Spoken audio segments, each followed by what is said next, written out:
Hello and welcome to You've Seen It Before, movie reviews with connections in mind, and welcome to another installment in my review and reaction series to each and every episode of Season 3 of Star Trek Discovery. Now, if you've never seen any of my other reaction episodes up until this point, this is just where I give my brief overview of the episode as soon as I watch it, as close to when it's released as I can. Give some thoughts on what I thought worked, what I thought didn't work about the episode, my likes and dislikes, as well as some analysis as to certain plot developments and character arcs that may seem familiar to you and where you may have seen them before. And just to get this out of the way, this will be a full spoiler review and reaction to the latest episode of Star Trek Discovery. So if you've not seen that episode yet, I highly recommend coming back to this video when you have, because this will be full-on spoilers from here on out. So with that being said, without further ado, let's get into Star Trek Discovery Season 3, Episode 4, entitled Forget Me Nots, in which, after picking up the human Adira with the Trill symbionts in her, that Adira can't access the memories of the symbiont, including some vital coordinates to the location of Federation headquarters and Starfleet Command.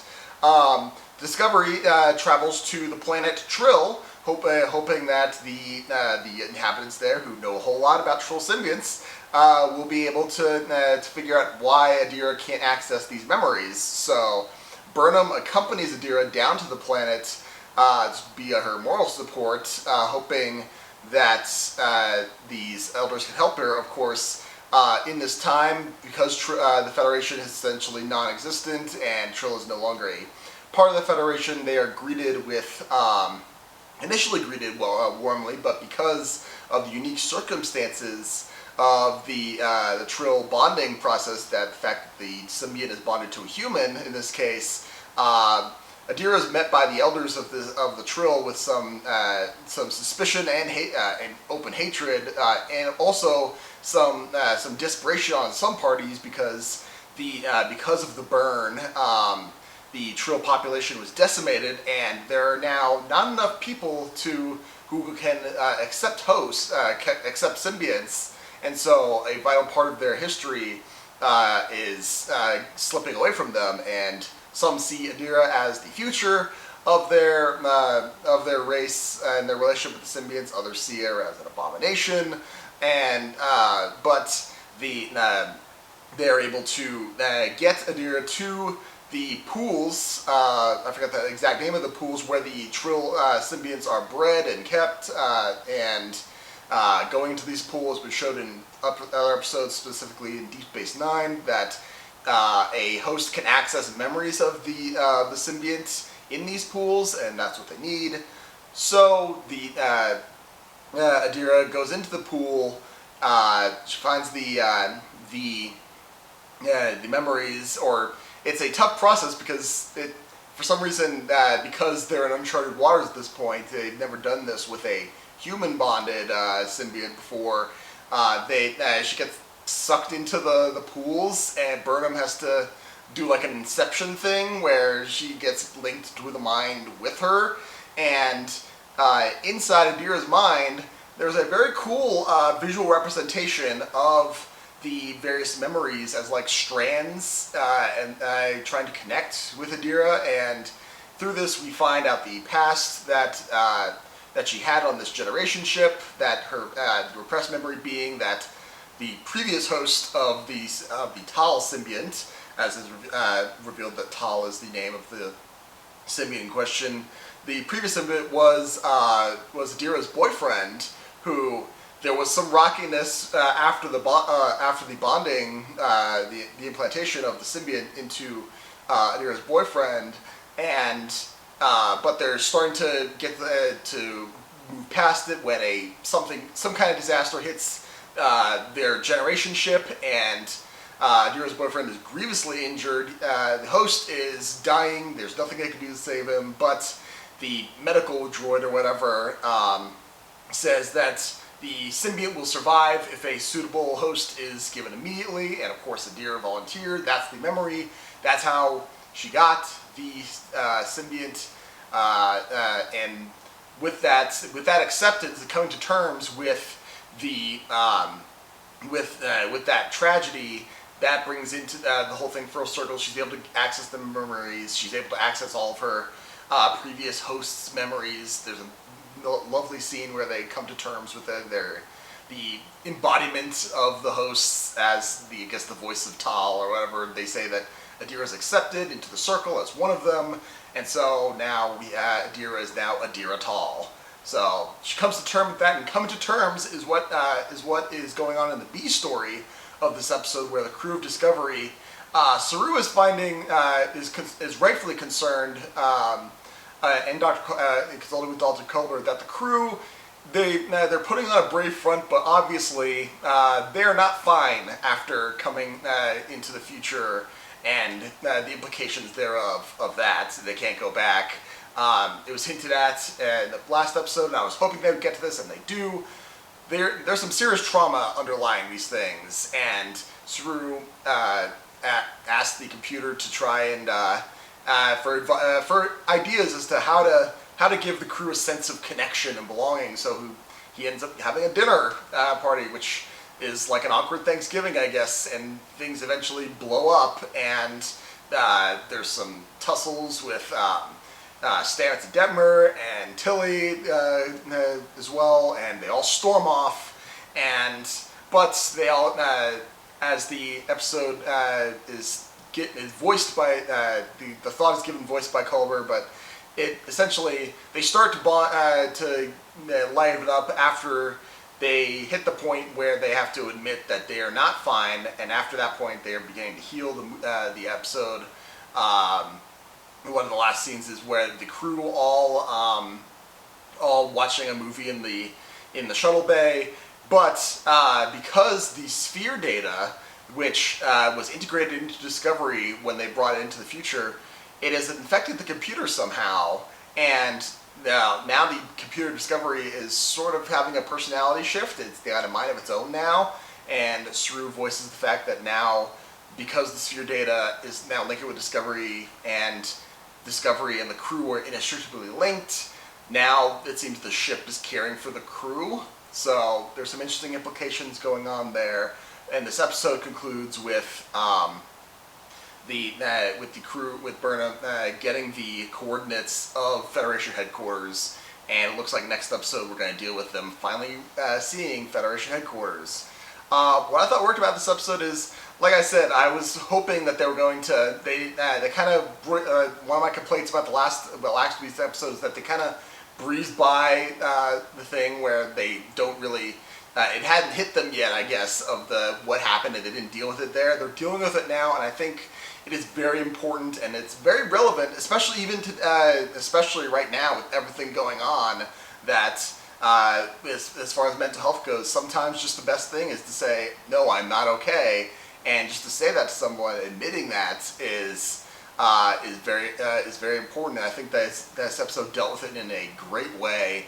I think also the other story with Adira and Burnham on Trill was done very well. Like I said, I love the visual that they do of the inside the mind where they're trying to connect the symbionts. It's very visually entertaining. It's we've sort of seen this sort of thing happen before. It's kind of like, I guess Inception can kind of do this, but there's other Trek examples where we've had someone going into someone else's mind via telepathy or something, and it's always been various lighting conditions of sets that they already have. So the fact that they can now do with CGI this very imaginative and very interesting looking representation of memories and stuff, I think was great.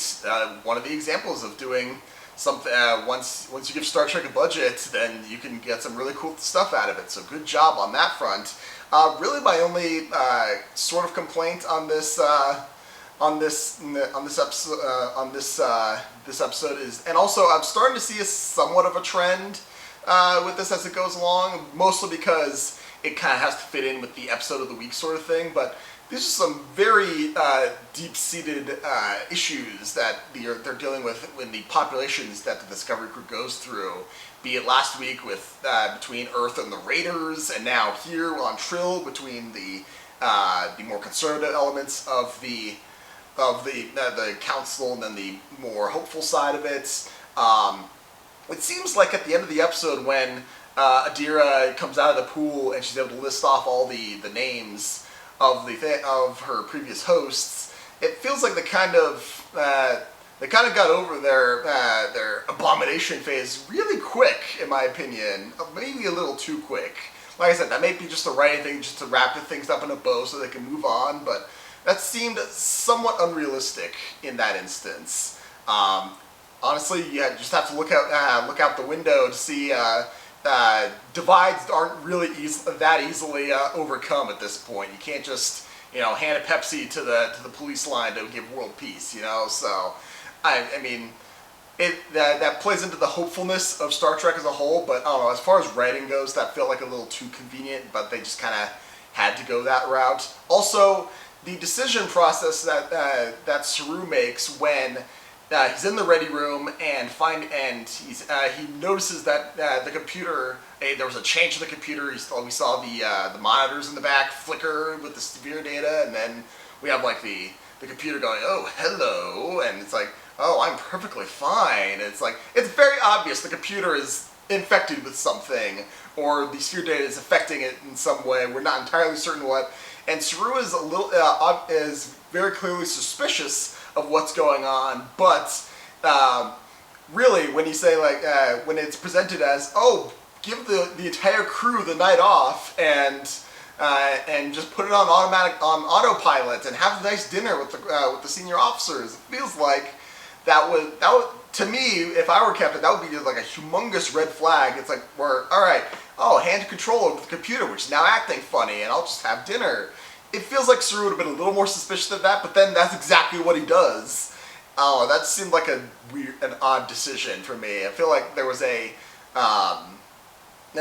jump missing where he sort of reassures himself that the computer's intentions are benign.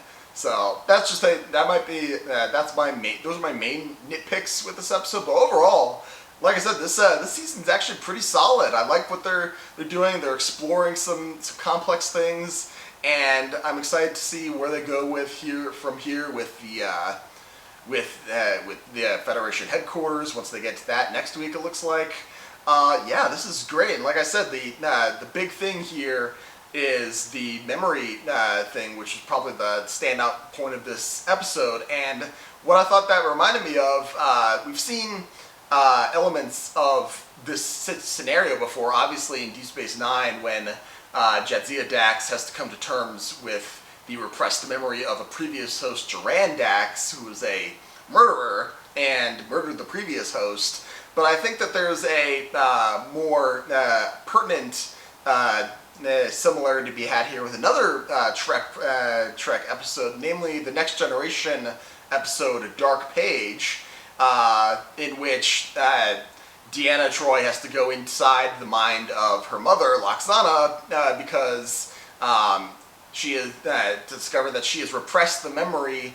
Loxana has replaced the memory of her previous firstborn daughter that Deanna had never known about, but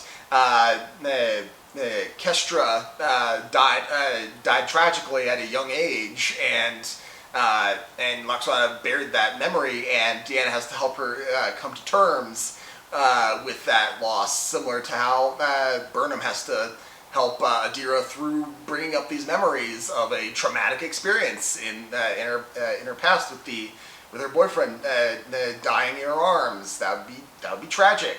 So, and once again,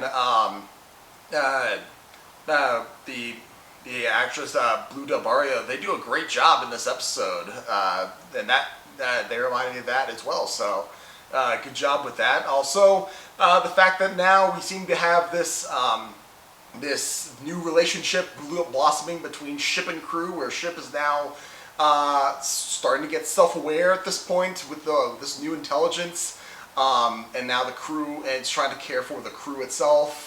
There's now like a symbiotic relationship going on there, blossoming, or at least hinting at it. Who knows where they're going there? But it kind of reminded me of the relationship of Destiny with the impromptu crew of the Icarus project in Stargate Universe, where especially in the second season is revealed that the ship has sort of an AI feel to it, where it has a certain amount of because how the crew interacts with it, it's starting to understand the crew and anticipate certain things, get inside their heads. There's definitely some potential for that sort of thing going forward in this season of Discovery. So those are just my main points of comparison in this episode. What did you see in this episode? I probably missed something. And also, what did you think of this episode? Did you like it? Did you not like it? Let me know in the comments down below. Thank you so much for watching. I appreciate whatever audience I can get. And be sure to tune in next week for my next review of Star Trek Discovery Season 3. And yeah, just keep safe out there from everything. Yeah, thank you so much for watching. You guys are the best. And also, if you like this video or any other video on my channel, please give me a like, share, and especially subscribe. I'd very much appreciate it. Again, you guys are the best. Thank you so much for watching. But just remember, there is nothing new under the sun. And yes, you have seen it before.